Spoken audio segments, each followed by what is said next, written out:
এই কনসোলের একটা স্ক্রিনশট নেবেন। স্ক্রিনশট যেমন এই যে এটা কিন্তু একটা স্ক্রিনশট, তো স্ক্রিনশটটা নেওয়ার পর ধরেন শুরুতে এরকম থাকবে না, এরকম পাবজিতে যখন আপনি ক্লিক করবেন ব্ল্যাঙ্ক থাকবে, সেখানে আপনি যেখানে ইমেজ আছে এই ইমেজ, এই যে দেখতে পাচ্ছেন ইমেজ, এই ইমেজে আপনি ট্যাপ করবেন। ইমেজে ট্যাপ করার পর আপনার গ্যালারি ওপেন হয়ে যাবে। সেখান থেকে আপনি যে আপনার যে ইন্টারফেসটা আছে সেটাকে আপনি সিলেক্ট করবেন, যে আমি সিলেক্ট করেছি ইন্টারফেস। এবার আপনি আপনার হাতে যে টাচ করে করে আপনি এই বাটনগুলোকে কনফিগার করতে পারবেন। দেখেন এখানে যতগুলো বাটন আছে, এই মাউসের যে বাটন আছে সবগুলোই কিন্তু এই যেখানে আছে T F F G F B সবকিছু আছে। যেমন আর এই যেখানে আর এ হচ্ছে রিলোড, তো আমি রিলোডের উপর আর রেখেছি।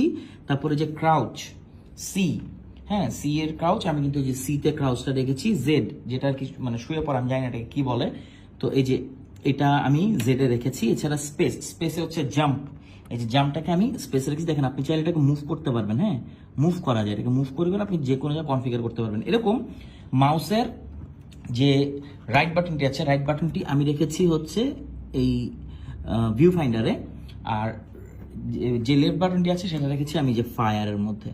হ্যাঁ, এভাবে আপনি প্রতিটি বাটনকে আপনি কনফিগার করতে পারবেন। যেমন এখানে যদি দেখেন ডাব্লু উপরে, এই যে ডাব্লু দিয়ে উপরে যাচ্ছি, এ দিয়ে লেফট, লেফটে যাচ্ছি, ডি দিয়ে রাইট, রাইটে যাচ্ছি, এস দিয়ে ডাউন, ডাউনে যাচ্ছি। হ্যাঁ, আর এই যে ট্যাবে আপনি ব্যাগের সবকিছু দেখতে পারবেন, ব্যাগে কি কি আছে। এছাড়া যে ওয়ান বাটন দিয়ে আপনি 1 নাম্বার ওপেন সিলেক্ট করতে পারবেন। তারপরে এভাবে এই যে এই বোমের জন্য আমরা 4 ইউজ করেছি। দেখেন এখানে কিন্তু 4 অলরেডি কনফিগার করা আছে। এখানে যেইগুলো কনফিগার করা আছে আপনি সেভাবে মিলিয়েই আপনি এটা সেট আপ করে ফেলবেন। সেট আপ করার পর যখন এটা সেট আপ হয়ে যাবে তখন আপনাকে প্রেস করতে হবে সেভে। এই সেভে আমরা ট্যাপ করব, সেভড হয়ে গেছে, ক্লোজ। হ্যাঁ, এবার আমরা বের হয়ে যাব এখান থেকে। বের হয়ে আমরা পাবজি গেমটা ওপেন করব। তো আপনি F5 বাটন ট্যাপ করবেন, তাহলে কার্সর চলে আসবে। দেখেন আমাদের কিন্তু এই যে কার্সর চলে আসছে, এখন আপনি ইজিলি কন্ট্রোল করতে পারবেন। তো এটা খুবই ইজি। এই যে আমি এখন গেম একটা ওপেন করব। ওকে, আমরা এখন এখানে এই যে এরিনা ট্রেনিং আছে, এখানে আনর্যাঙ্কড এরিনা, ওকে ট্রেনিং সিলেক্ট করা আছে। আমরা এটা একটা গেম ওপেন করব আর আপনাদেরকে দেখাবো।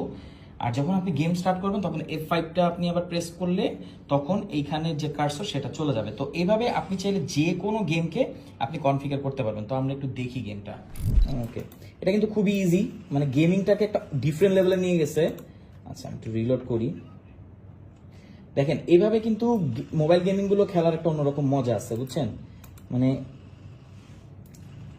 যারা ফোনে খেলতে খেলতে বোর হয়ে গেছেন তাদের জন্য এটা খুব বেস্ট হবে। আমার কাছে খুবই মজা লাগে, আমি গেম খেলি না অ্যাকচুয়ালি, বাট এইভাবে খেললে দেখা যায় ঘন্টার পর ঘন্টা গেম খেলা হয়ে যায়।